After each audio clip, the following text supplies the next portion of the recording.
2024 সালের ডিসেম্বরে সিরিয়ার বাশার আল আসাদ সরকারের পতনের পর বহু সাবেক কর্মকর্তা পালিয়ে লেবাননে আশ্রয় নেন। এর মধ্যে উল্লেখযোগ্য এক নাম ছিল আসাদের গোয়েন্দা প্রধান আদেল ইসা।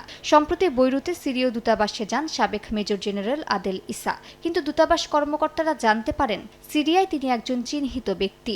পরে লেবাননের প্রসিকিউটর অফিসে খবর দেওয়া হলে তদন্তকারীরা তাকে আটক করে। জিজ্ঞাসাবাদে লেবাননে অবৈধভাবে প্রবেশের কথা স্বীকার করলেও নিজের বিরুদ্ধে সব অপরাধের অভিযোগ অস্বীকার করেন ৬৭ বছর বয়সী ইসা।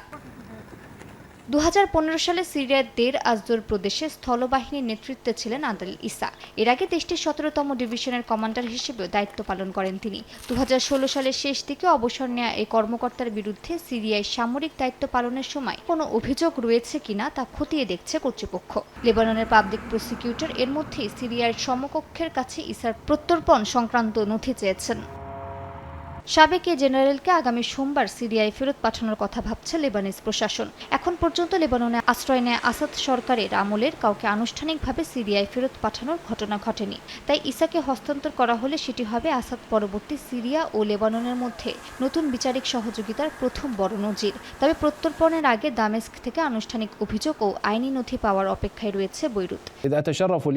আসাদ সরকারের পতনের পর সাবেক নিরাপত্তা ও সামরিক কর্মকর্তাদের বিরুদ্ধে বিচার ও জবাবদিহির প্রক্রিয়া শুরু করেছে সিরিয়ার নতুন কর্তৃপক্ষ।